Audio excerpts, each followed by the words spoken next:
এই কৃষ্ণদাস ছিল গোবিন্দের বড় ভক্ত। তো কৃষ্ণদাস একজন সৎ গুরুর সন্ধান করে, কিন্তু মনের মতো করে সৎ গুরু পায় না। যখন তাদের গ্রামে অচ্যুতানন্দ দাস বাবা আসলো, কৃষ্ণদাস তাকে দেখে প্রেমে আপ্লুত। আহা, এই বাবাজির কি ভক্তি! হ্যাঁ, তার কাছে শিষ্য আর ভক্ত পার্থক্য নেই, সবাই সমান, যেই যায় তাকেই বুকে টেনে নেয়। এই বাবাজির ভক্তি দেখে আমি বড় আপ্লুত। কৃষ্ণদাস ছুটতে ছুটতে অচ্যুতানন্দ বাবার কাছে চলে গেলেন। বাবাজি, ও বাবাজি, আমি আপনার কাছ থেকে দীক্ষা নেব। বাবাজি বলে, বাহ, সে তো খুব ভালো কথা, কিন্তু বাবা, দীক্ষা নিতে হলে তোমায় যে কিছু কর্ম করতে হবে। কৃষ্ণদাস বলে, কি করতে হবে? বলে, দীক্ষা আগে দিয়ে খা, তারপরে নেবে দীক্ষা। বলে, যাও কৃষ্ণদাস, আগে গোবিন্দকে দিয়ে খেতে শেখো, আগে প্রসাদ পেতে শেখো, তারপরে তোমাকে আমি দীক্ষা দেব। পারবে? প্রসাদী হতে পারবে? প্রতিদিন যা পাবে সব গোবিন্দকে ভোগ দেবে, যা রান্না করবে গোবিন্দকে ভোগ দেবে, ভোগ দিয়ে তারপরে খাবে। পারবে খেতে? যদি তুমি পারো তাহলেই আমি তোমায় দীক্ষা দেব। কৃষ্ণ বলে,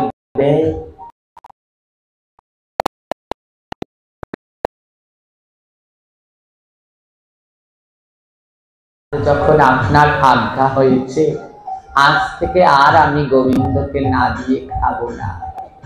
গুরুদেব বলে, যাও, আগে ওই গোবিন্দকে দিয়ে খেতে শেখো। যখন গোবিন্দকে দিয়ে খাবে, তখন তুমি যদি আবার আমাকে দাও, তাহলে আমি আবার তা গ্রহণ করবো, আমিও খেতে পারবো। আমার শিষ্যের কাজ কি? গুরুর স্মরণে অর্পণ করা। হ্যাঁ, অনেক গুরুদেব আসে, সাধু ভক্তরা আসে, আমাদের প্রশ্ন থেকে যায় যে ওই সাধু ভক্তরা আসলে আমাদের হাতে খায় না, আমরা কি মানুষ না? এরা সাধু হয়েছে, এরা আমাদের হাতে খায় না, শুধু ওই সাধু যারা লোক তাদের হাতেই খায়, আমাদের হাতে কেন খায় না?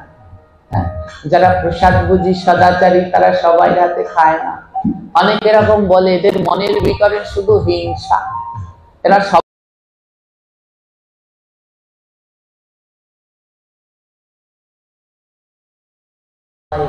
আমরা তো সেটাই বুঝি না।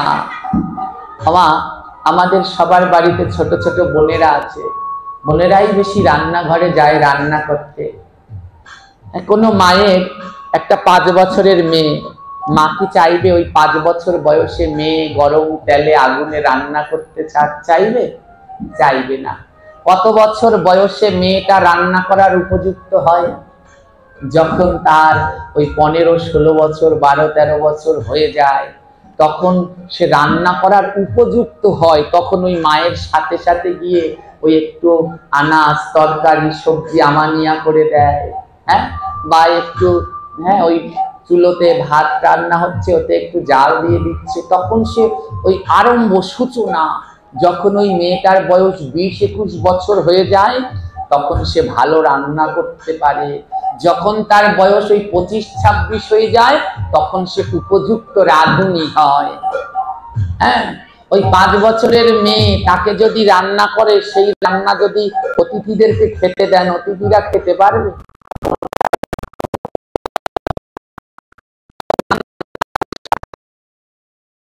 নুন কম, আরেকটাই নুন বেশি। 11 বছরের ওই 12-13-15 বছরের যদি হয়, হ্যাঁ, তাহলে কি হয়? তাহলে ওই রান্নাটা আরো একটু উপযুক্ত হয়। তখন শিখতে শিখতে যখন পাকা রাঁধুনি হয়ে যায়, ওই 25-26 বছর বয়স হয়ে যায়, যখন সে পাকা রাঁধুনি, ওই রাঁধুনির হাতের রান্না যদি অতিথিকে দেয়, অতিথি প্রাণ ভরে খেয়ে ওই রাধুনিকে মনে প্রাণে আশীর্বাদ করে। কিন্তু ছোটবেলা থেকে তো চেষ্টা করতে হয় না, যে আমাদের একটা ছোট রাধুনি আসছে, আজকে আসে নাই, ছোট্ট এক রাধুনি ইউটিউবে রান্না করে, আসে নাই, আসছে ছোট্ট রাধুনি। তো এবারে তো এই ছোটবেলা থেকে ধীরে ধীরে শেখে। তো যখন ওই 25 বছরে উপযুক্ত হয় তখন যদি রান্না করে দেয়, তারপরেই হচ্ছে গিয়ে ওই অতিথিরা খেয়ে প্রাণ ভরে আশীর্বাদ করে। তদ্রু অতিথিকে, অতিথি হচ্ছে ওই সাধু গুরু বৈষ্ণব, আর মেয়েটা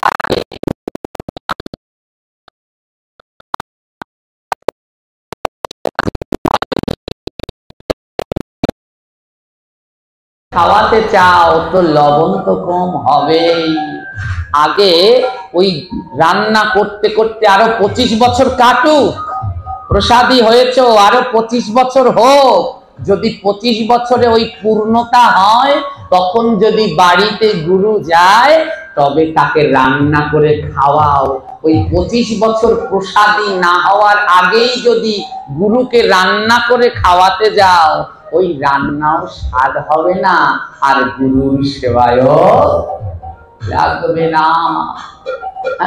তাই ধীরে ধীরে শেখো। আজ কৃষ্ণদাসকে অচ্যুতানন্দ বাবা বলছি, আমি তো গুরু, আর শিষ্যের কাজ কি গুরুকে দিতে হয়, প্রতিদিন গুরুর নামে কিছু না কিছু রাখতে হয়, তো গুরু সেবা দিতে হয়। ও বাবা, আমি তো তোর হাতে এখন খেতে পারবো না, আগে তুই উপযুক্ত হ, আগে রান্না করে প্রসাদ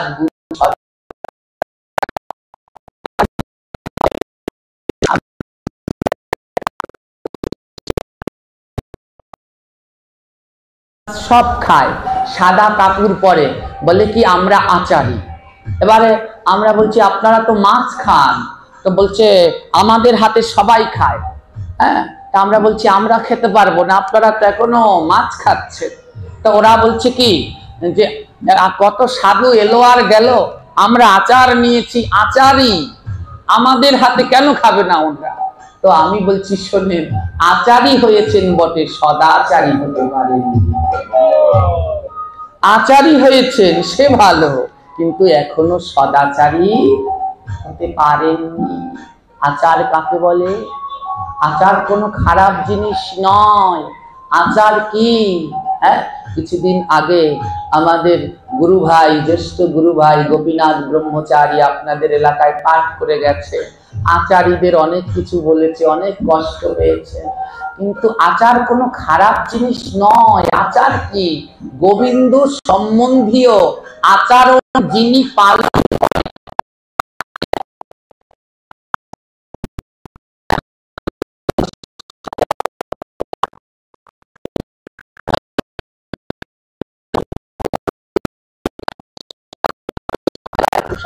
পেতে নেই, এই সম্বন্ধীয় আচরণ যে পালন করে তাকে বলে আচারী।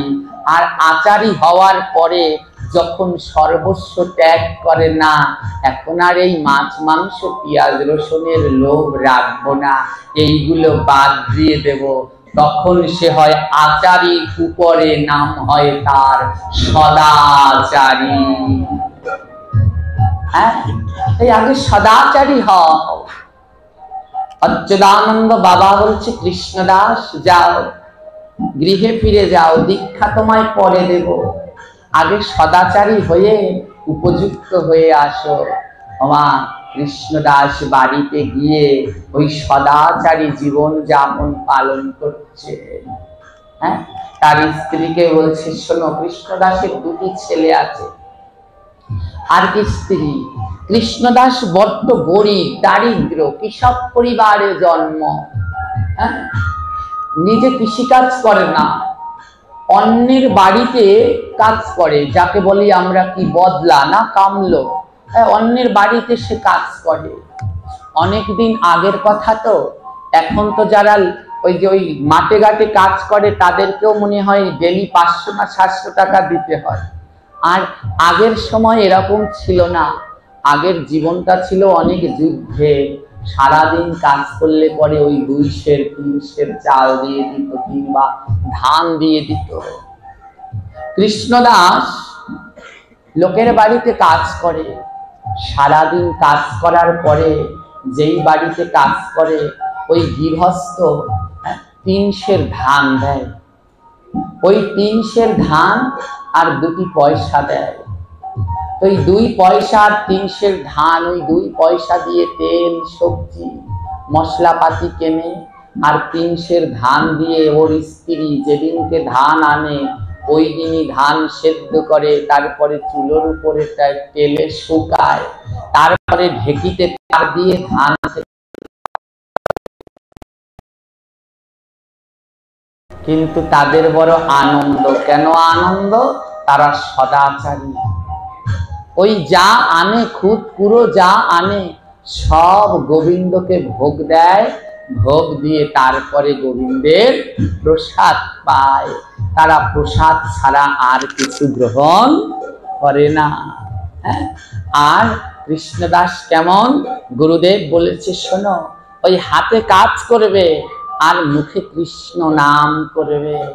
গুরুদেবের আজ্ঞা মতো কৃষ্ণদাস হাতে ওই দৈনন্দিন কাজকর্ম করে স্বামী স্ত্রী, আর মুখে সদা সর্বদা তারা কৃষ্ণ নাম করে। দেখতে দেখতে অনেক দিন কেটে গেছে, অনেক দিন কেটে গেছে। আজ কি হয়েছে? কৃষ্ণদাসের মনে বাসনা জেগেছে, অনেক দিন তো কেটে গেছে, এবার যাই গুরুদেবের কাছে। ওমা, যেই দিনকে মনে মনে ভেবেছে যাবে, ওই দিন রাত্রবেলায় যেই ঘুমিয়েছে, গুরুদেব স্বপ্নে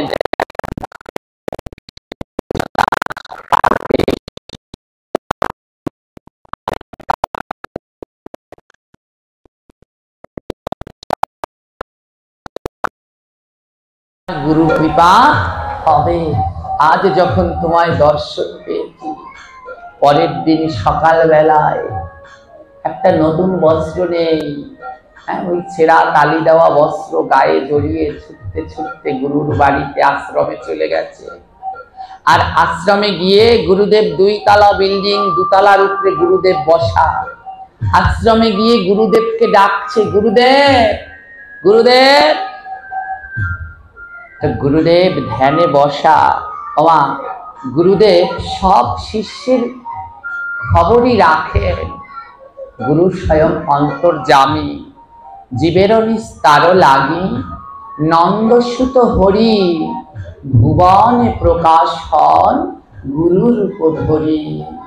গুরু অন্য কেউ নয়, ওই ভগবান কৃষ্ণ গুরুরূপ ধারণ করে পৃথিবীর মাঝে। তাই আমাকে অনেক সময় গুরুদেব সবারই খোঁজ খবর নেয়। যদি গুরু কৃপা না থাকে আমাদের কিচ্ছু থাকবে না, সব ধ্বংস হয়ে যাবে। আজ ওই কৃষ্ণদাস গুরু আশ্রমের নিচের তলায় বসে গুরুদেব গুরুদেব বলে ডাকছে। আর গুরুদেব ওই উপরে বসেই টের পেয়ে গেছে, এসেছিস বাবা, এসেছিস। ওই অচ্যুতানন্দ বাবার সাথে 2 জন থাকতেন, একজনার নাম শ্যামল, আরেকজনার নাম কমল। শ্যামল হচ্ছে ম্যানেজার আর কমল হচ্ছে কেশিয়ার। প্রত্যেকটা গুরুদেবের একটা করে সংগঠন থাকে। ওই শ্যামল হচ্ছে ওই সংগঠনের সভাপতি, যে বড় পদ থাকে তাকে বলে সভাপতি। তো ও হচ্ছে সভাপতি, শ্যামল হচ্ছে সভাপতি। আর কমল হচ্ছে ওই সংগঠনের কেশিয়ার, টাকা পয়সা রাখে। এই 2 জনের দায়িত্বই তো একটু বেশি। কিন্তু এই 2 জন গুরুদেবের সাথে 24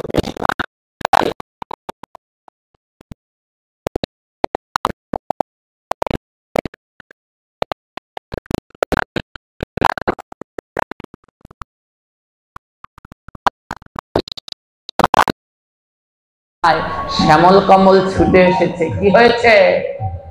কৃষ্ণদাস বলে শোনো, গুরুদেবের কাছে আমি দীক্ষা নেব। শ্যামল কমল বলছে তোর মতো ভিখারিকে গুরুদেব দীক্ষা দেয় না, যা চলে যা। এই ছেঁড়া তেনা পরে দীক্ষা নিতে এসেছিস, কে তোকে আসতে বলেছে? কৃষ্ণদাস বলে ও দাদা, কাল রাতে আমায় গুরুদেব স্বপ্নে দেখিয়েছে। শ্যামল কমল বলে ছাগল কোথায়, আমরা দুইজন সারাদিন গুরুদেবের সাথে থাকি, আমাদের একবেলা স্বপ্ন দেখায়নি, তোর মতো পাগলকে স্বপ্নে দেখাবে? ঘাড় ধাক্কা দিয়ে বের করে দিয়েছে। গুরুদেব ধ্যানে বসে আছে, গুরুদেব ওই চোখ বন্ধ করেই নিচের ঘটনা দর্শন করছে। যখন ঘাড় ধাক্কা দিয়ে কৃষ্ণদাসকে ফেলে দিয়েছে, এই কলির জগৎ বড় কঠিন, এই জগতে যার যত টাকা তার তত মান, যার যত টাকা কম তার তত সব দিক থেকেই কম। কৃষ্ণদাস তো দারিদ্র, তাই ওকে ঘাড় ধাক্কা দিয়ে বের করে দিয়েছে। ছেঁড়া নেতা কাপড় উপরে দীক্ষা নিতে এসেছে। গুরুদেব অন্তর্যামী। গুরুদেব ধ্যান থেকে উঠে দুই তলায় দাঁড়িয়ে বলছে, এই শ্যামল কমল, ওকে আসতে দে, ওকে আসতে দে। শ্যামল কমল থমকে গেছে। গুরুদেবের কাছে গেছে কৃষ্ণদাস, গিয়ে গুরুদেবের চরণটা জড়িয়ে ধরেছে। গুরুদেব, আপনার কত করুণা, আমার মতো কাঙালকে ডাকলে, তার মানে আমি স্বপ্নে ভুল দেখিনি। গুরুদেব বলছে, তুমি কি এখন সদাচারী জীবন পালন করছো? কৃষ্ণদাস বলে, হ্যাঁ গুরুদেব, এখন আমি যা খাই ভগবানকে দিয়ে আমি প্রসাদ পাই। হ্যাঁ, এখন আমি প্রসাদ পাই, এখন আর আমি খাই না, ভগবানকে দিয়ে প্রসাদ পাই। গুরুদেব বলে, বেশ ভালো।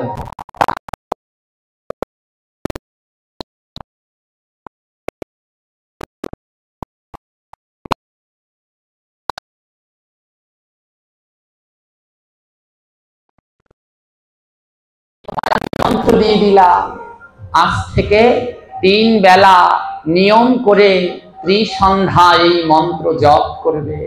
আমার গুরু মন্ত্র জপ করতে হয় কয়বার? হ্যাঁ, 3 বার ত্রিসন্ধ্যা করতে হয়। কিন্তু দুঃখের বিষয়, আমরা সবাই দলে দলে দীক্ষাই নেই। অনেকে আছে গুরুদেব যে মন্ত্র দিয়েছে তাও আর মনে নাই, ওই মন্ত্রের কাজে মন্ত্রে নিয়েছে, কিন্তু জীবন দশায় আর জপও করেনি, ওখানেই শেষ। বলে এই মন্ত্র নিয়ে কোনো লাভ নাই, ওতে গুরুর আরো অপরাধ বেড়ে যায়, ওতে গুরুর আরো অপরাধ বেড়ে যায়।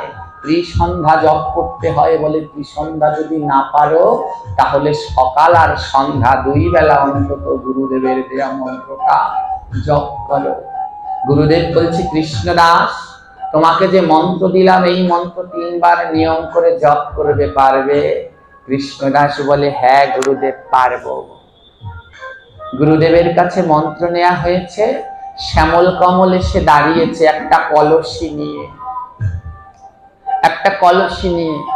আমার গুরুর কাছে যখন দীক্ষা নেয়, ওই দীক্ষা নেয়ার পরে একটা গুরুদেবের কাছ থেকে মঙ্গল ঘট গ্রহণ করতে হয়। জানেন সেটা? মঙ্গল ঘট।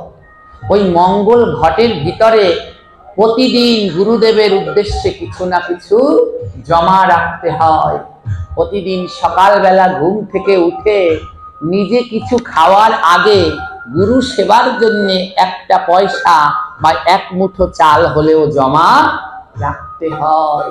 ওকে বলে মঙ্গল পাত্র। যেই কৃষ্ণদাস দীক্ষা নিয়েছে, শ্যামল কমল এসে হাজির হয়ে একটা কলস নিয়ে, এই কৃষ্ণদাস, এই কলসটা নাও। কৃষ্ণদাস বলে, কৃষ্ণদাস মনে করেছে মানে দীক্ষা নিলে একটা কলস ফিরি দেয়। কৃষ্ণদাস বলে, দাদা কলস লাগবে না, আমাদের বাড়িতে আছে। শ্যামল কমল বলছে, মূর্খ,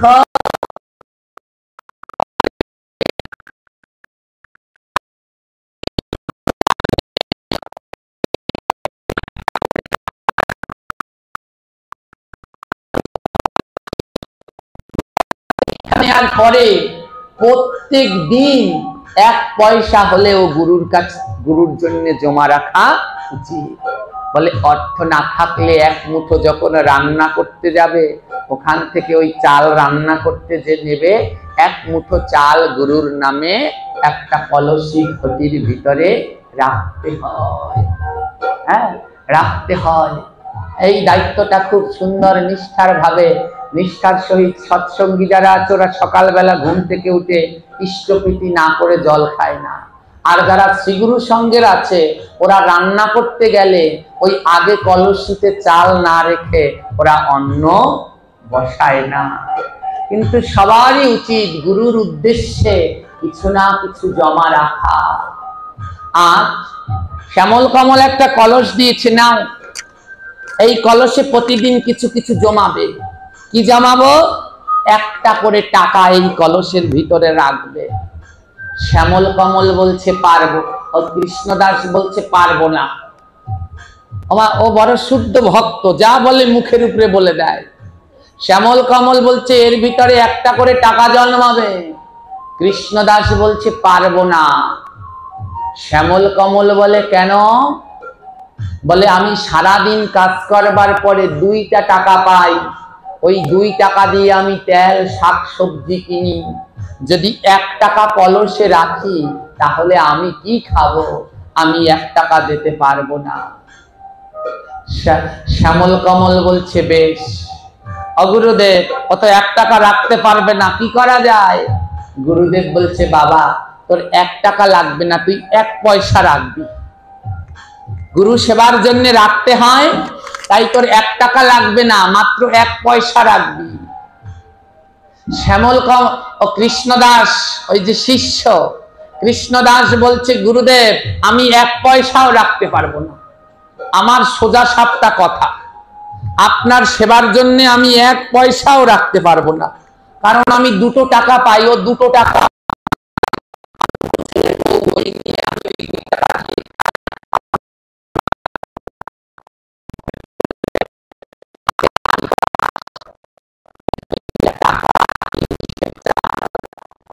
ধান পাই।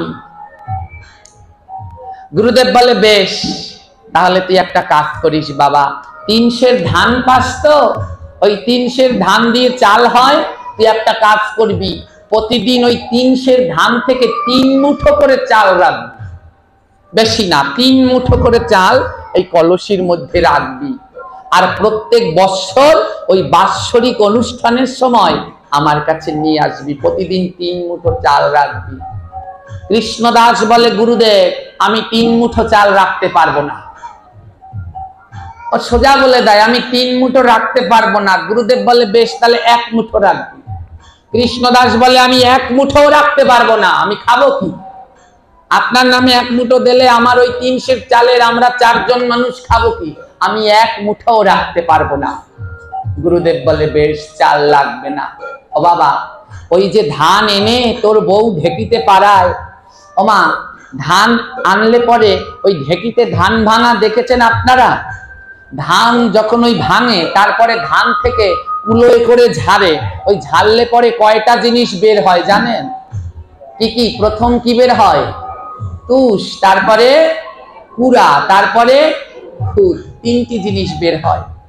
গুরুদেব বলে 1 মুঠো চাল দিবি? কৃষ্ণদাস বলে দেব না, আমি পারবো না, আমার চাল নাই, 1 মুঠো দিতে পারবো না। গুরুদেব বলে বেশ, লাগবে না, তাহলে তুই একটা কাজ কর বাবা, তুই 1 মুঠো করে খুদ দিবি, চাল লাগবে না, প্রতিদিন সকালে 1 মুঠো করে খুদ দিবি। কৃষ্ণদাস বলে শোনেন গুরুদেব, আমি লোকের বাড়ি কাজ করি তো, আমার বউ সকালবেলা আমার এই খুদ সিদ্ধ করে দেয়, ওই খেয়ে আমি কাজ করতে যাই। আপনার নামে যদি 1 মুঠো খুদ দেই তাহলে আমি সকালবেলায় খাবো কি? আর না খেয়ে লোকের বাড়ি কাজ করা যায়? আমি খুদও দিতে পারবো না, খুদও দিতে পারবো না। গুরুদেব বলে বেশ, খুদও দিতে পারবি না, তাহলে খুদের পরে তো কুড়া, তো আমার নাম এই কলসির ভিতরে 3 মুঠো কুড়া দিস, খুদ লাগবে না, 3 মুঠো কুড়া দিস। কৃষ্ণদাস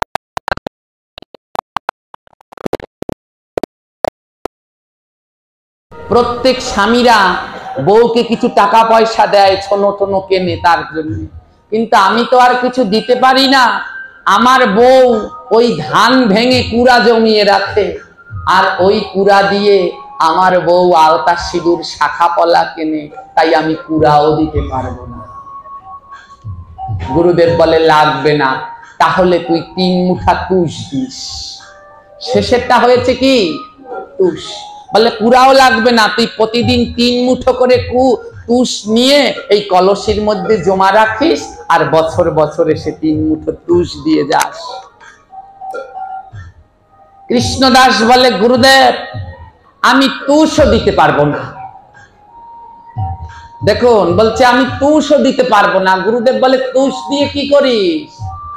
কৃষ্ণদাস বলে শোনেন, আমার তো আর জায়গা জমি নাই, আমার অল্প একটু জায়গা, সেখানে শুধু আমার ঘর, আর ওই ঘরেই আমরা থাকি, ও ছাড়া আমাদের আর জায়গা নেই। আমার বউ কি করে জানেন? ওই মাঠে ঘাটে অন্যরা গরু বেঁধে রাখে, আর সেখান থেকে ওই গোবর নিয়ে আসে।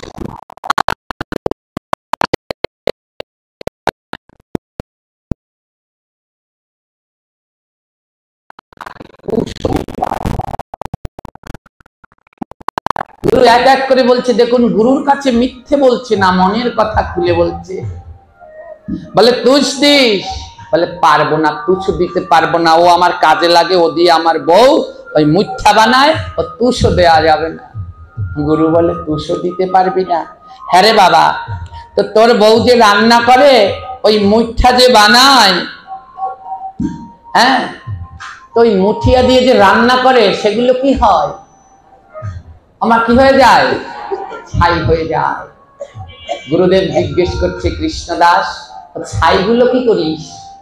কৃষ্ণদাস বলে ছাই দিয়ে কি করব, ফেলে দেই। গুরুদেব বলে বেশ, তাহলে যদি তুষও দিতে না পারিস, তাহলে প্রতিদিন ওই 3 মুঠো করে ছাই কলসের মধ্যে রাখবি। লাগবে না তো টাকা পয়সা, চাল পুষ পুরা কিছু লাগবে না। প্রতিদিন গুরু সেবার জন্য 3 মুঠো ছাই ওই কলসের মধ্যে রাখবি। তবুও গুরু সেবার জন্য প্রতিদিন কিছু না কিছু জমা রাখবি, কারণ গুরু সেবা না দিলে তার মানব জীবন।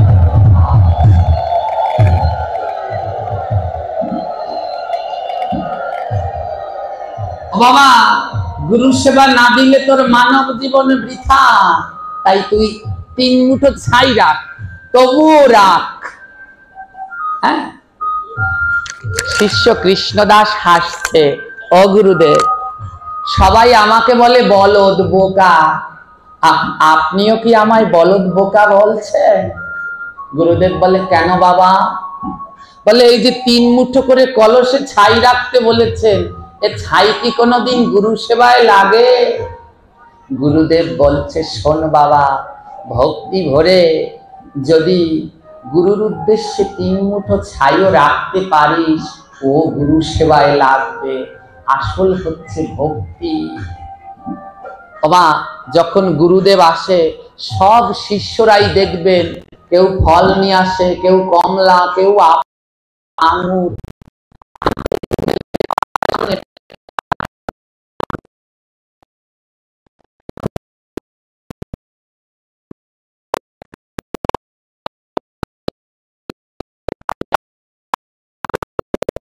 কার আপেলটা খাচ্ছে সে গুরুদেবই জানে। যার মনে পরিপূর্ণ ভক্তি আছে, তার আপেলটাই গুরু সেবায় লাগবে। যখন ওই গুরু সঙ্গ হয়, দেখবেন গুরুর চরণের কাছে 5 প্রকারের 5টা ফল রাখতে হয়। হয় কি?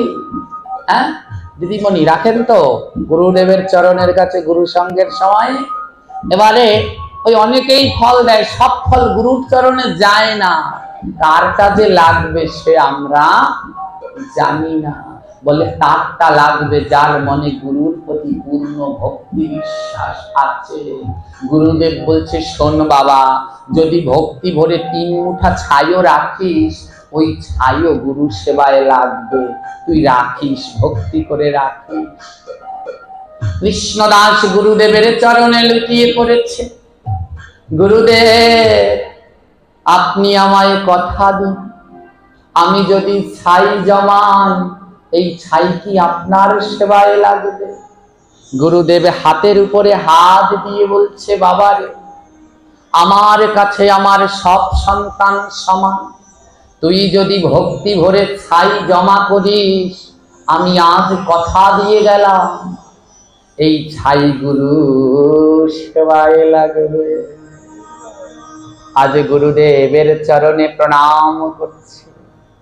আর বাড়িতে গিয়ে ওই প্রতিদিনের মতো লোকের বাড়িতে কাজ করে, কিন্তু গুরুদেবের কথা ভোলে না।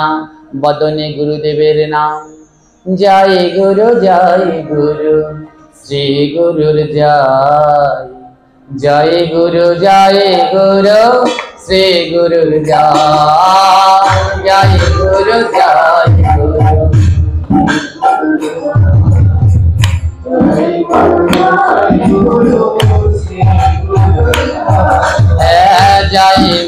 জয় গুরু শ্রী গুরুর জয়, জয় গুরু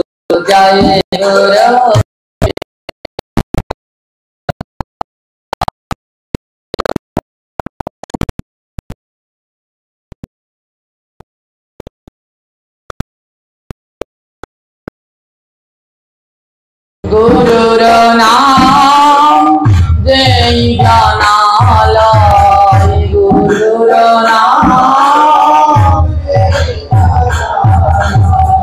তার নামে ভাবে কি ভয়, তার ভাবে জয় গুরু জয় গুরু, জয় গুরু জয় গুরু, জয় গুরু শ্রী গুরু জয়, জয় গুরু জয় গুরু।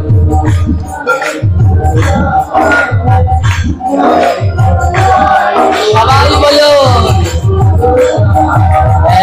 জয় গুরু জয় গুরু শ্রী গুরুর জয়, জয় গুরু জয় গুরু শ্রী গুরুর জয়, জয় গুরু।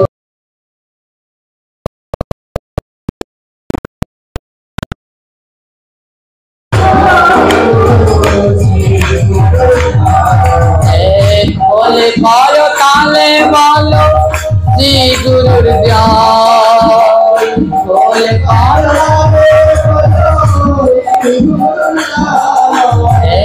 বলে করো তালে বলো শ্রী গুরুর জয়,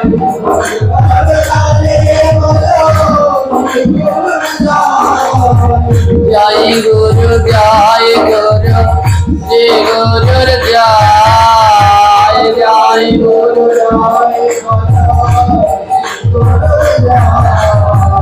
জয় গুরু জয় গুরু শ্রী গুরুর জয়।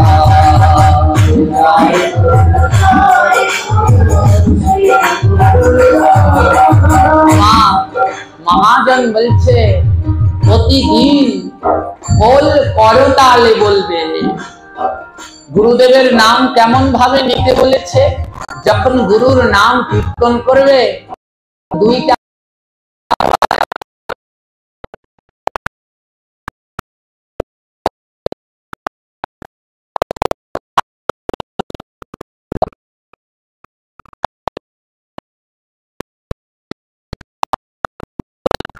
কি করে গুরুদেবের নাম কীর্তন করি? হ্যাঁ, আমার বাড়িতে তো ও ঝুড়ি নাই, তাহলে করতাল নাই, তাহলে আমি কি করে গুরুদেবের নাম কীর্তন করি? মহাজন বলছে, হে জীব, তোমরা যেদিনকে জন্মেছ সেই দিন তোমাদেরকে আমি দুটি বাদ্যযন্ত্র দিয়েছি, একটা খোল আর একটা করতাল। আপনারা পেয়েছেন? যেই দিনকে আমরা সবাই জন্মগ্রহণ করেছি ভগবান আমাদের দুটি বাদ্যযন্ত্র উপহার দিয়েছে, একটা খোল আর একটা করতাল। পেয়েছেন আপনারা? পাননি? দিয়েছে ভগবান। কোথায়? মুখল মুখল মুখল মুখল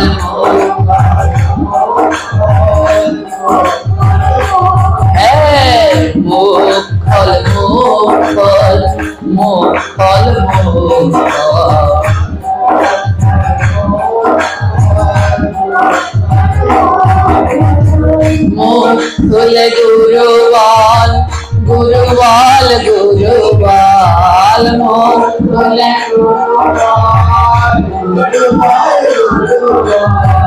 বলে শোন, তোদের দুটো বাদ্যযন্ত্র দিয়েছি, প্রথমটার নাম খোল।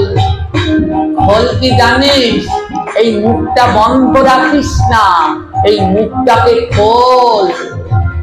মুখ বন্ধ রাখিস না, মুখ খুলে তোরা কীর্তন কর, হরিনাম কর, গুরুদেবের নাম কর। মুখ বন্ধ রাখিস না, তাই মুখ খোল। আর দ্বিতীয় বাদ্যযন্ত্র করতাল। বলে করে করে দেও তাল, তাকে বলে করতাল। করে করে দেও তাল, করে করে দেও তাল, তাকে বলে করতাল। করে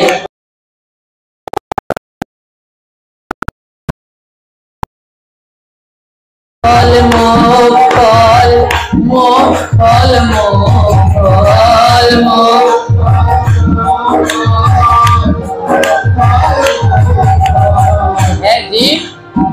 মুখ বন্ধ রাখিস না, মুখ খোল। এই হচ্ছে প্রথম বাদ্যযন্ত্র খোল। দ্বিতীয়টা করতাল। করে করে দেও তাল, তাকে বলে করতাল। তাই লিখেছে খোলে করতালে বলো শ্রী গুরুর জয়, শ্রী গুরুর জয় বলো, শ্রী গুরুর জয়। খোলে করতালে বলো।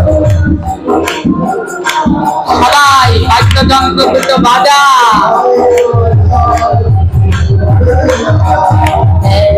খোলে করতালে বলো শ্রী গুরুর জয়।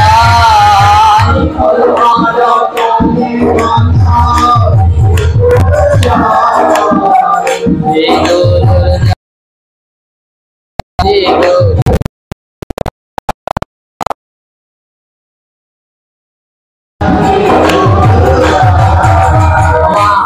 দীক্ষা নেওয়ার পরের দিন তার সহধর্মিনী রান্না করেছে, ললিতা সহধর্মিনীর নাম। রান্না করেছে, যখন রান্না করা শেষ, এবার স্ত্রী যখন ছাই ফেলতে গেছে, কৃষ্ণদাস বলে ললিতা ছাই ফেলো না। বলে কেন? গুরুদেব বলেছে 3 মুঠো করে জমা রাখতে। আমা ললিতা বলে ছাই কি গুরুর কাজে লাগবে? স্ত্রীও পরম ভক্ত, বলে স্বামী ছাই কি লাগবে গুরু সেবায়? হ্যাঁ। কৃষ্ণদাস বলে হ্যাঁ, গুরুদেব বলেছে লাগবে। স্ত্রী বলে স্বামী তাহলে 3 মুঠো রেখে লাভ কি? সব ছাই গুরুদেবের নামে জমা রাখি। তোমার রান্না করে যত ছাই হয়েছে সব এবার কলস ভরে ধুয়ে দিয়েছে। একদিনেই একেবারে কলস ভরে গেছে। সবাই ওই কলস ভরে 1 বছর ভরে, 1 বছর ধরে ওই কলসটাকে ভরে, কিন্তু কৃষ্ণদাস একদিনের ভিতরে একেবারে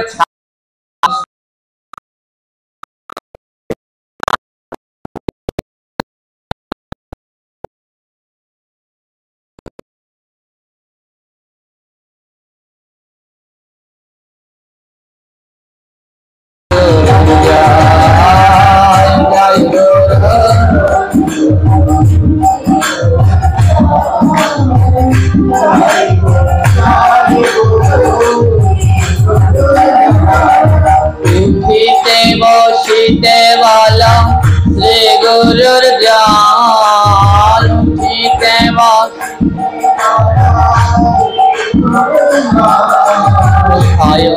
সাবনে বলো শ্রী গুরুর জয়।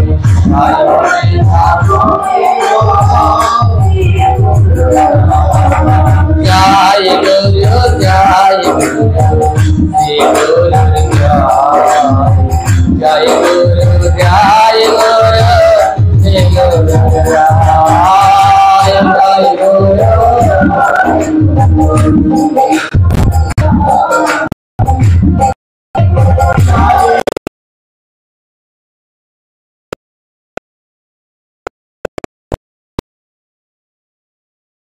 ছিল প্রতিদিন 3 মুঠো ছাই জমাতে, কিন্তু একদিনেই তো আমাদের কলস ভরে গেছে, কালকে রাখবো কি? কৃষ্ণদাস বলে চিন্তা করো না, আমার মহাজনের বাড়ি বড় বড় ধানের বস্তা আছে। আমার ধান রাখার বড় বড় বস্তা হয়। বলে আমার মহাজনের বাড়ি বড় বড় ধানের বস্তা আছে, বস্তা ভরে তুমি ছাই রাখবে, চিন্তা করো না। মহাজনের বাড়ি থেকে বড় বস্তা এনে এবার ওই স্ত্রী রান্না করে আর সব ছাই গুরুদেবকে স্মরণ করে বস্তা ভরে রেখে দেয়। বলে গুরুকে না দিয়ে খাওয়া যাবে, ছাই দাও তবুও গুরুকে দাও, না দিয়ে খাবে। হ্যাঁ, কেমন আদর্শ! একেই বলে শিষ্য। আমরা শুধু আনলাম বাজার করে ব্যাগ ভরে আর খেলাম। ওমা, আজ এই শ্রী গুরুদেবের এখানে অনুষ্ঠান হচ্ছে, আমি যতদূর জানি এখনো এই গুরুদেবের যা শিষ্য রয়েছে বাউফলে, হ্যাঁ, প্রতিদিন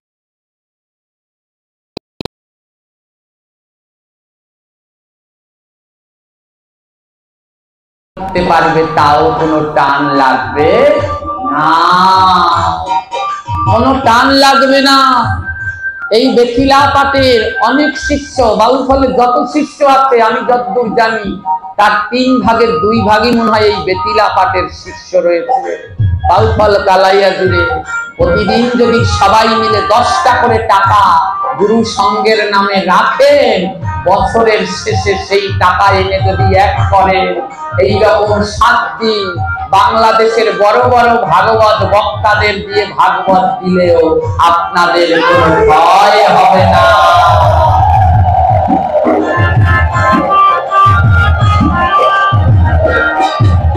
বলে বাবা 10 টাকা করে রাখলেই কি হবে? হবে, একবার রেখে দেখুন। কারণ গুরুদেবের নামে যদি রাখেন কোনোদিন জীবনে টান পড়বে না। একদিক দিকে রাখবেন 10 টাকা, অন্যদিকে গুরুদেব 10,000 টাকার 2 হাত তুলে আশীর্বাদ করে গুরুদেবের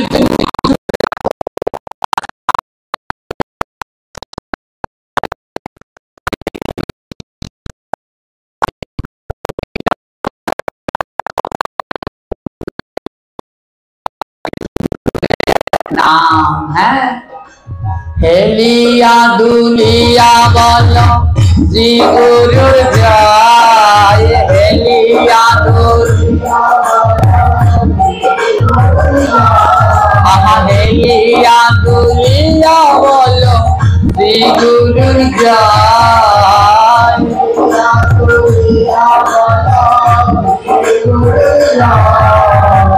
শ্রী গুরুর জয় বলো, শ্রী গুরুর জয়।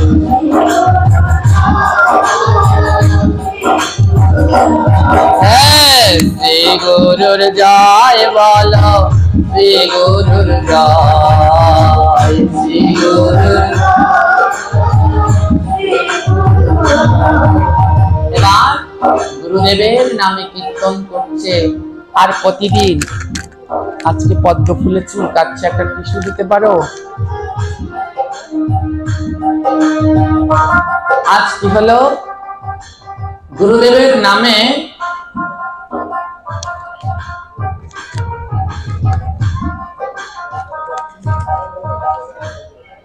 প্রতিদিন ওই ছাই জমা করে। তো জমা করতে করতে 1 বছর হয়ে গেছে। ওমা, 1 বছরে 100 বস্তা ছাই হয়েছে। কত বস্তা ছাই হয়েছে জোরে বলুন? অন্যদিকে যত গুরু ভাই আছে কারো 1 কলস টাকাও হয়নি, কারো 1 কলস চাল হয়েছে, কারো বা 2 ব্যাগ চাল হয়েছে, কিন্তু ওর হয়েছে সব থেকে বেশি।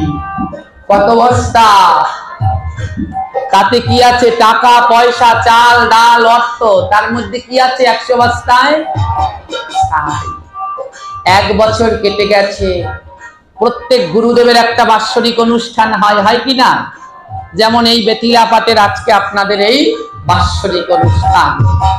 তো ওই বাৎসরিক অনুষ্ঠানে শিষ্যরা যা 1 বছর ধরে জমাবে, এই বাৎসরিক অনুষ্ঠানে সব আনতে হয়। আজ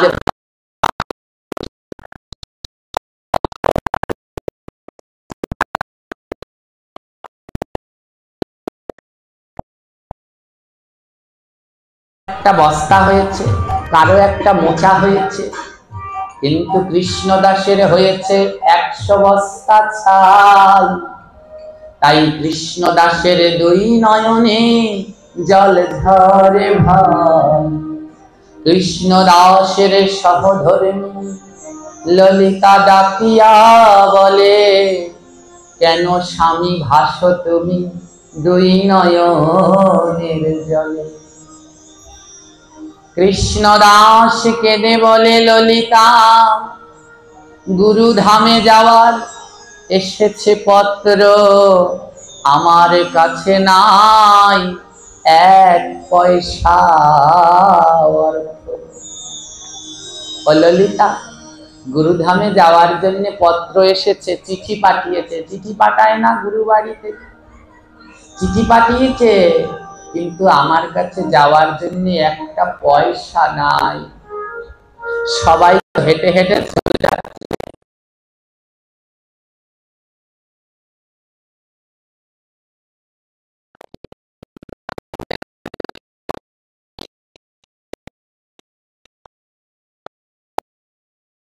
আমি তো আর এই 100 বস্তা মাথায় করে বা হাতে করে নিতে পারবো না। এই 100 বস্তা যদি নিতে হয় আমার একটা যানবাহন লাগবে। ললিতা বলে, কি হলে নেওয়া যায় স্বামী? কৃষ্ণদাস বলে, শোনো ললিতা, যদি 2টা নৌকা ঠিক করতে পারি, 2টা নৌকায় 50-50 করে 100 বস্তা নেওয়া যাবে। 2টো নৌকা যদি ঠিক করা যেত তাহলে গুরু বাড়িতে নিয়ে যেতাম ছাইগুলো। বড় যত্ন করে ছাই জমিয়েছি, গুরু বাড়ি নিয়ে যেতাম যদি 2টো নৌকা হতো। ওমা, ললিতার কোনো স্বর্ণের গয়না নেই, স্বামীর চিহ্ন, নাকে একটা সোনার নাক ফুল। দেখুন গুরু সেবা কাকে বলে। আর গুরু সেবা দিলে কোনো সময় যায় না আয়। গুরু সেবা দিলে কোনো সময় যায় না আয়। হ্যাঁ, আসে আয় বাড়ে, যায় না আয়। আজ নাকে ছিল একটা নাক ফুল। ললিতা বলে, স্বামী এই নাক ফুলটা নিয়ে যাও, এটা বিক্রি করে যা অর্থ হয় তা দিয়ে তুমি 2টো নৌকা ভাড়া করে আমার মনে হয় গুরু বাড়িতে যেতে পারবে। যারা পাশে ছিল তারা বলে, এই ললিতা, স্বামীর চিহ্ন নাক ফুল খুলে দিচ্ছিস। ললিতা 2 নয়নের জলে ভেসে উঠছে, এই জগতে গুরু সেবার জন্য যদি জীবন দিতে হয় তবে জীবন দিয়ে দেব গুরুদেব, যেন একবার তোমার চরণের সেবায় লাগতে পারি।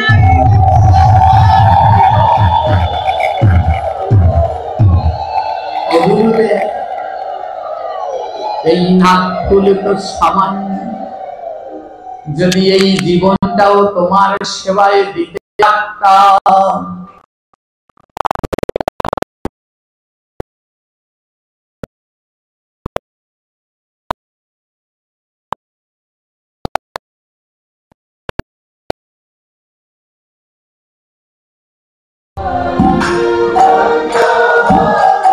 যদি গুরুর সেবা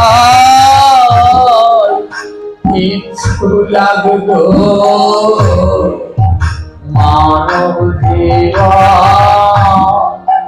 ধন্য হত গুরু।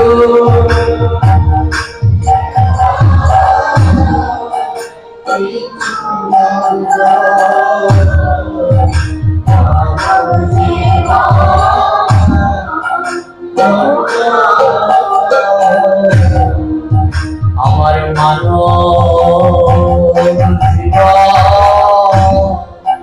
বৃথা গেল,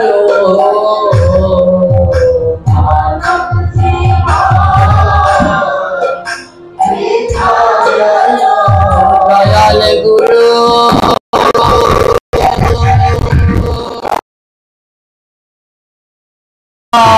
গুরু গো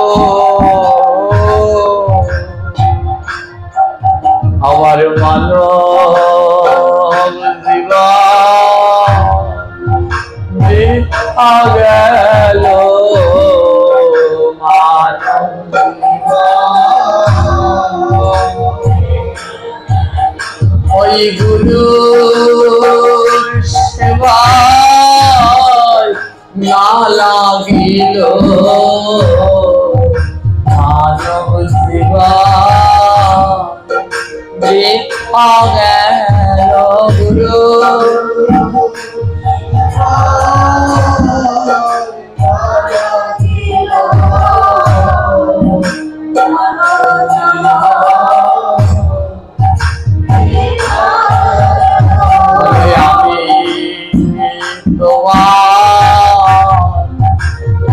অধম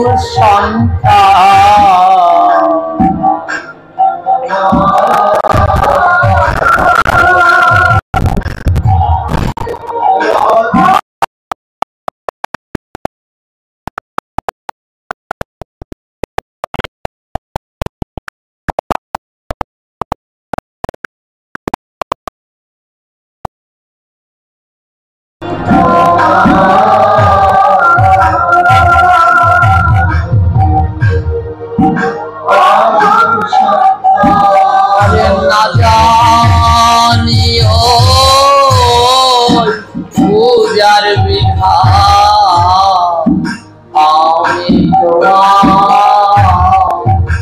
অধম সন্তান না।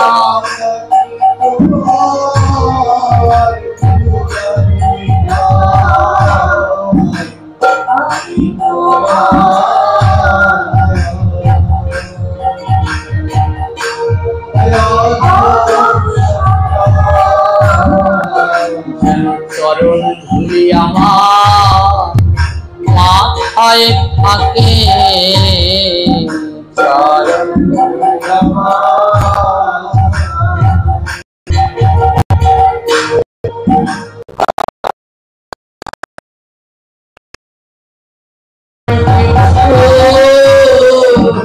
চাই না গুরু, চরণ ধুলি গেল মাথায় থাকে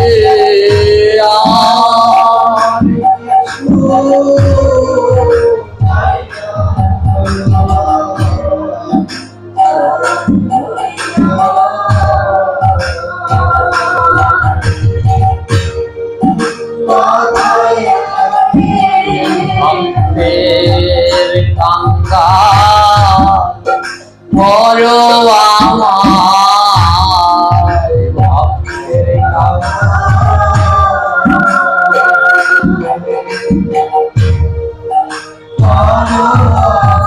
আমি ভক্তের ধুলা মাখিব গায়, ভক্তের কাঙ্গাল বড় আমার, ভক্তের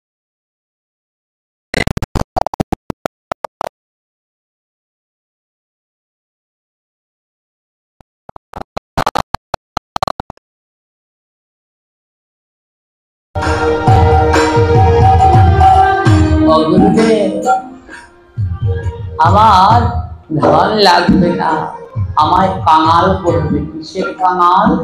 ভক্তের কাঙাল। যদি ভক্তের দরজায় কাঙাল হয়ে থাকতে পারি, আর তোমার চরণের ধুলা যদি আমার মাথায় থাকে, এই ভবের যত যায় আছে সবই আমার।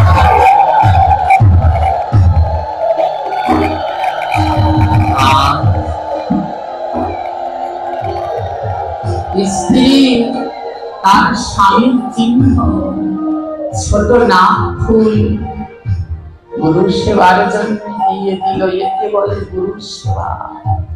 আর স্বামী তা দিয়ে 2টা নৌকা ভাড়া করে এনেছে। এবার ওই 100 বস্তা ছাই স্বামী আর স্ত্রী উঠিয়েছে।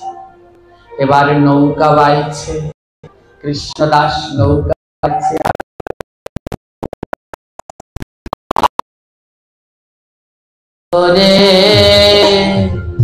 দাও গুরুদেব পার করে,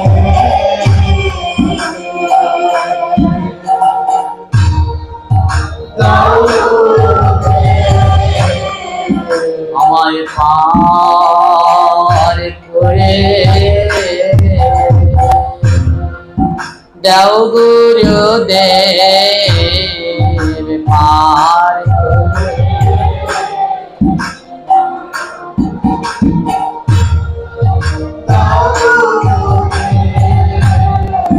আমার পারের করি নাই গো দয়া, পার করে দাও গুরুদেব পারের করি।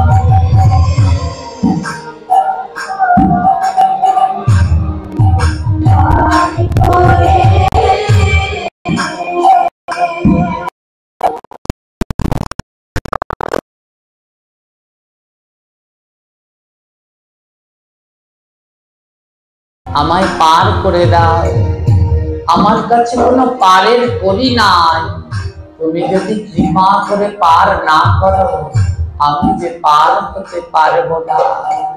তোমার এই জগতে একটা নদী করে পার হতে হলে তাকে বলে বৈতরণী নদী, আর ওই নদী পার করে দেওয়ার একমাত্র সামর্থ্য আছে আপন আপন গুরুদেবের। তাই বলে কি জানো প্রভু, আমার নেই কোনো বল, নেই কোনো সম্পদ, নেই কোনো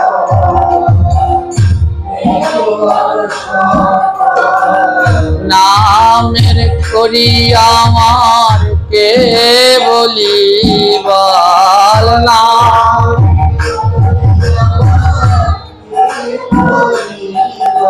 হে দয়াল গৌর, হে গুরু, তুমি ছাড়া আর আমার কিছু নাই।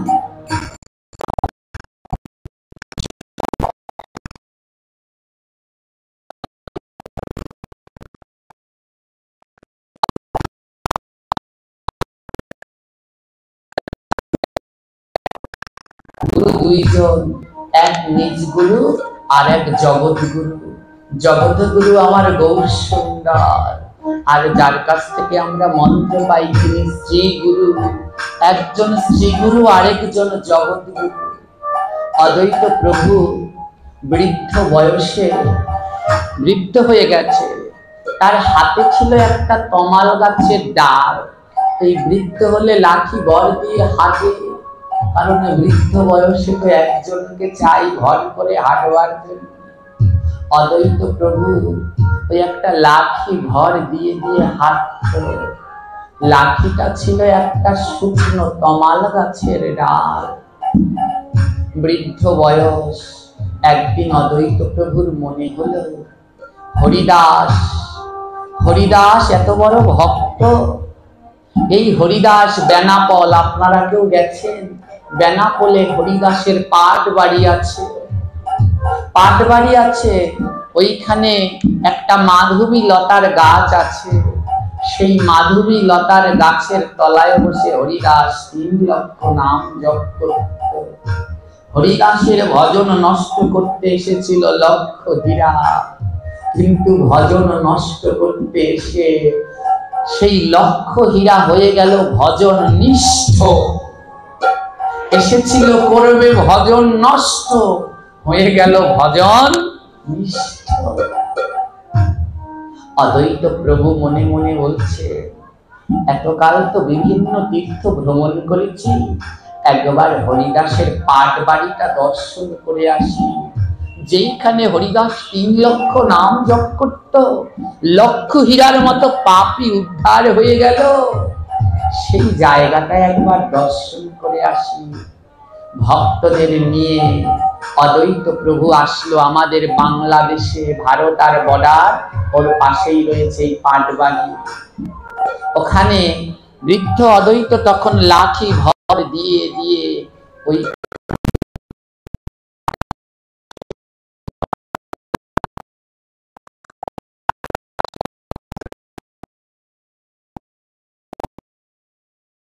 যেইখানে মহাজনদের স্থান, সেইখানে গেলে না আর এমনি কাউকে কাঁদাতে হয় না, সবাই নয়ন জল এমনি ঝরে। আজও ওই হরিদাসের পাট বাড়িতে গিয়ে নিবিড়িতে বসে থাকবেন, দেখবেন আজও সেখানে নামের ধ্বনি শোনা যায়। আজও সেখানে কেউ যেন বলেই চলেছে হরে কৃষ্ণ হরে কৃষ্ণ কৃষ্ণ কৃষ্ণ হরে হরে, হরে রাম রাম রাম হরে। আজ প্রত্যেকটি ধূলিকণা সেখানে মহামন্ত্র জপ করে, কিন্তু আমরা গেলে কেন শুনি না? কারণ বাজে কানে, বাজে না। আমাদের কান যে বাজে, এই বাজে কানে কি আর গোবিন্দের নাম শোনা যায়? বাজে। অদ্বৈত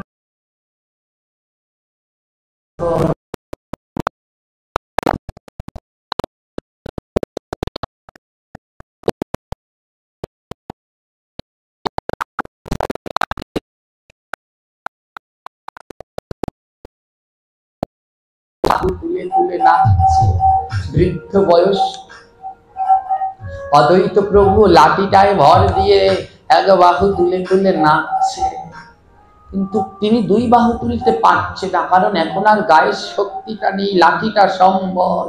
লাফিয়ে লাফিয়ে লাভ, সব ভক্তবৃন্দ নৃত্য করছে।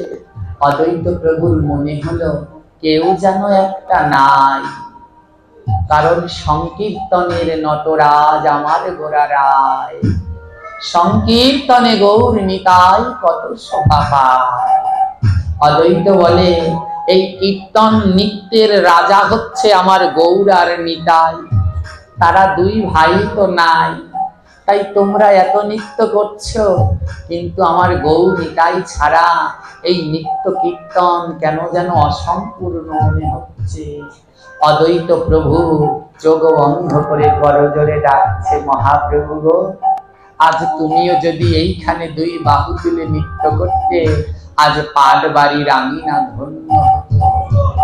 ওই লাঠিটায় ভর দিয়ে করজোড়ে অদ্বৈত প্রার্থনা করছে, তুমিও যদি এই পাট বাড়ির আঙিনায় আজ ভক্তের সাথে নৃত্য করতে, আজ এই পাট বাড়ির আঙিনা ধন্য হয়ে যেত।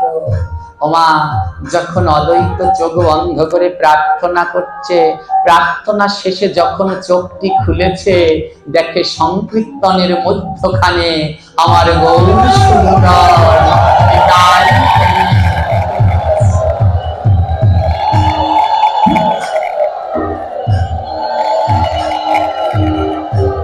ভক্তের বাঞ্ছা পূর্ণ করে, ভক্ত পাঞ্ছা কল্প তরু, তিনি আমার গৌর হরি। অদ্বৈত ডেকেছে আর মহাপ্রভু নৃত্য করছে। মহাপ্রভু যখন লাফিয়ে ঝাঁপিয়ে নৃত্য করছে, অদ্বৈত মহাপ্রভুর সাথে লাফিয়ে ঝাঁপিয়ে নৃত্য করছে।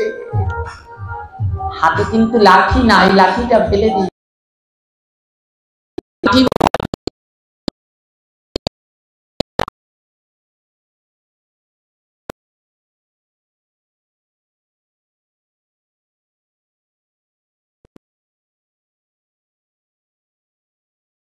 প্রভু বলে, অদ্বৈত ভক্ত যদি ডাকে আমি না এসে থাকতে পারি, তুমি আমায় ডেকেছো তাই এসেছি।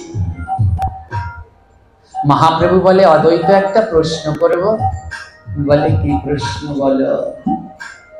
ও অদ্বৈত, এতক্ষণ দেখলাম তোমার হাতে একটা লাঠি, ওই লাঠি ভর দিয়ে কষ্ট করে করে হাঁটছো, কিন্তু এখন তুমি এত শক্তি কোথায় পেলে? লাঠিটা ছেড়ে এখন দুই বাহু তুলে নৃত্য করছো, এত শক্তি কোথায় পেলে অদ্বৈত?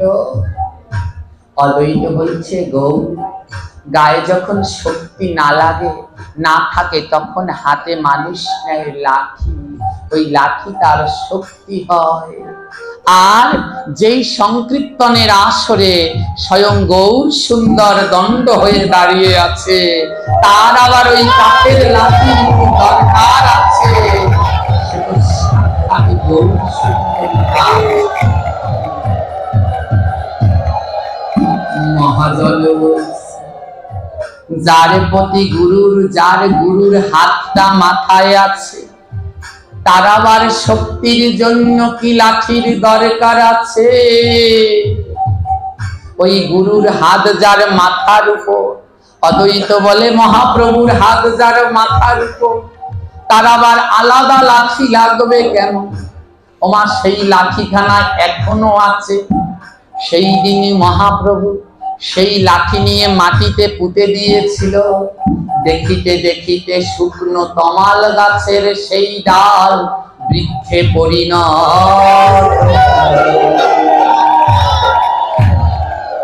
আজ পাটবাড়ির আঙিনায় সেই তমালের লাঠি দেখিতে পাবে।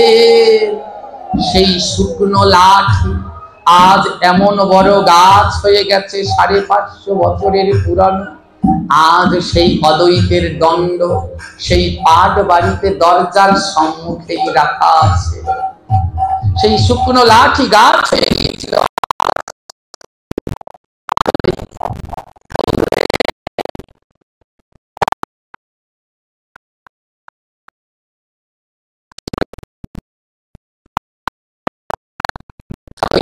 বলছে যেখানে গৌর রয়েছে সেইখানে আর কি দরকার আছে? গৌরের হাত যার মাথায়, গুরুর হাত জগৎ গুরু, আর গুরুর হাত যার মাথার উপরে, তার আবার কিসের ভয় আছে? আজ ওই নৌকা চালাচ্ছে আর গুরুকে ডাকছে, দয়াল গুরু,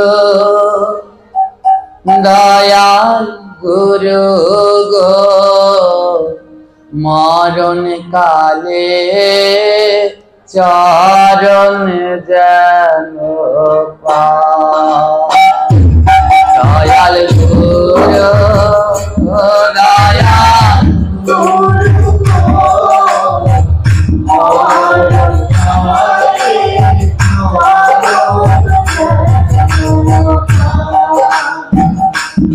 দয়াল গুরু, দয়াল গুরু মরণ কালে চরণ যেন পাই। দয়াল গুরু,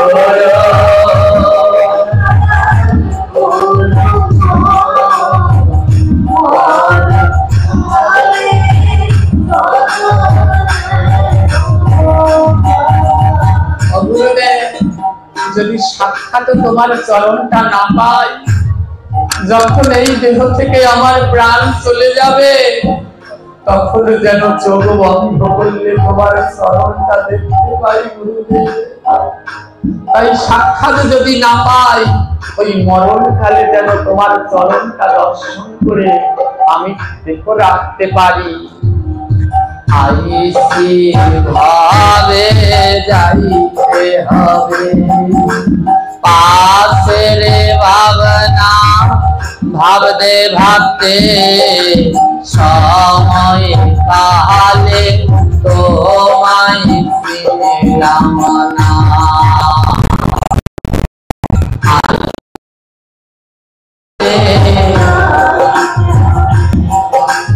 পাশের ভাবনা সময়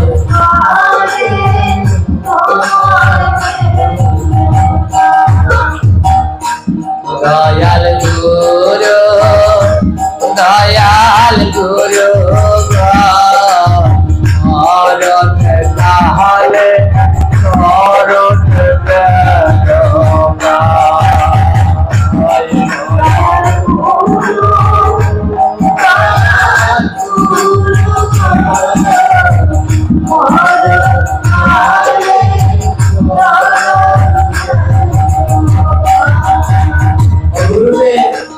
যখন আইছি এই পৃথিবীতে আবার আমাকে যেতে হবে, কিন্তু এই পিছনে মায়ার সংসারের কথা ভাবতে ভাবতে সময়কালে তোমায় চিনলাম না। ওমা আমরা গুরু চিনি তখন যখন আর গুরু লীলায় থাকে না, তখন আহতাশ করি। কিন্তু যখন গুরু লীলায় থাকে, যখন গুরুর দেহ ধরাধামে বিচরণ করে, তখন আমরা গুরু কি বুঝতেছি না।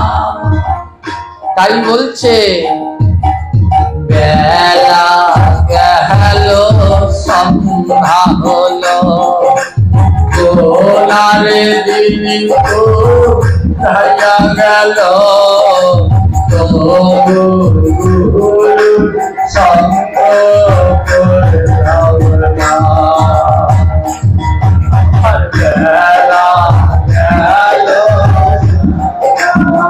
হরিবল হরিবল।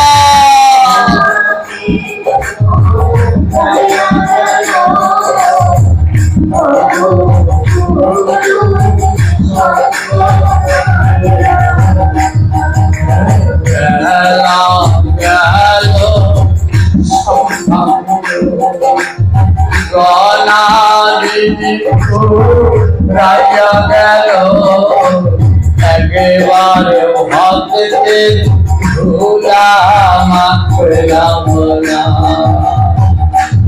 আমার গলা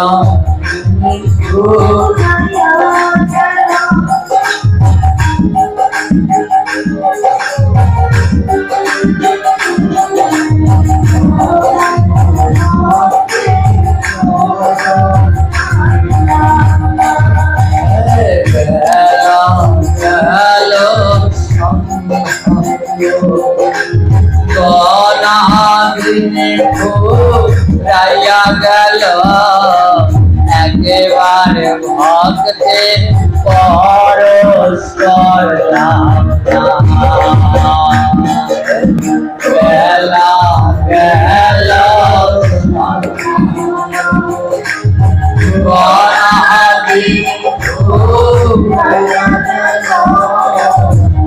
একবার ভক্তে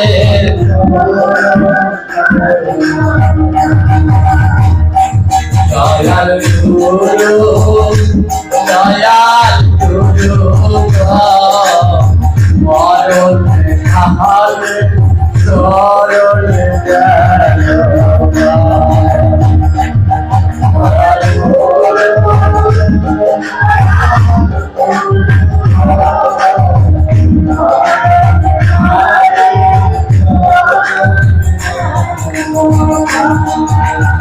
যখন মায়ের ঘরে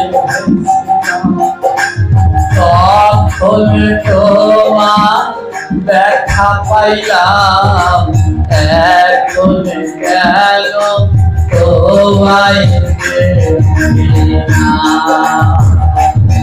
আমি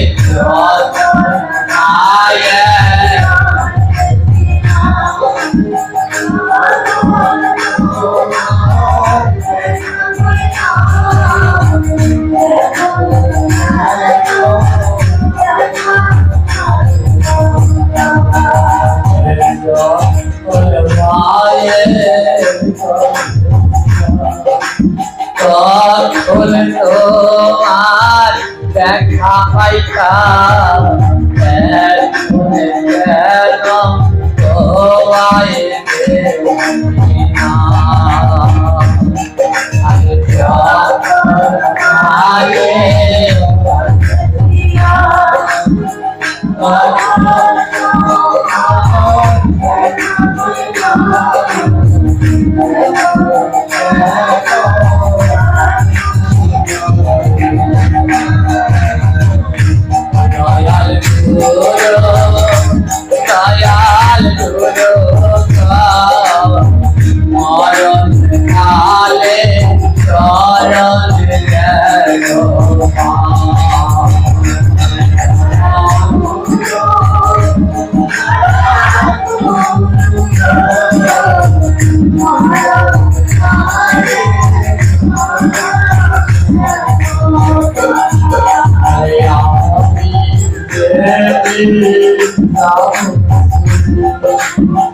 আমার দিনকালে চল গেল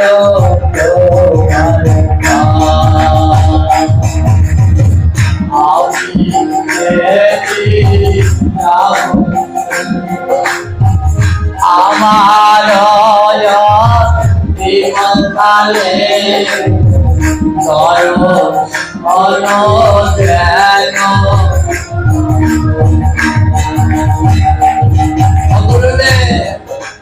এখনো যদি তোমার দর্শন নাও পাই, যেদিন আমার এই দেহ থেকে প্রাণ পাখি চলে যাবে, ওই অন্তিম কালে যেন তোমার চরণ দুটো দর্শন করতে করতে আমার দেহ থেকে প্রাণ যায়। আমি যেদিন যাব আমার দেহকালে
জয় গুরু জয় গুরু বলে দেখো তোমার সঙ্গে আমি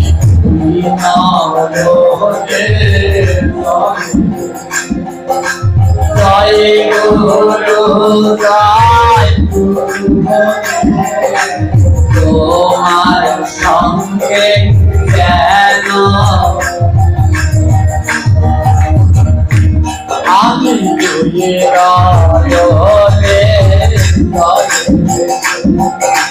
জয় গুরু জয় গুরু বলে তোমার সঙ্গে কেন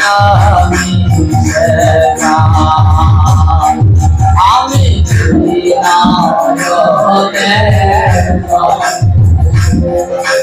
জয় গুরু জয় গুরু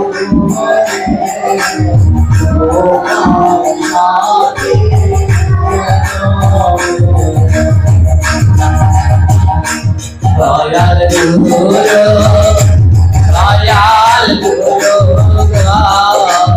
মরণ কালে চরণ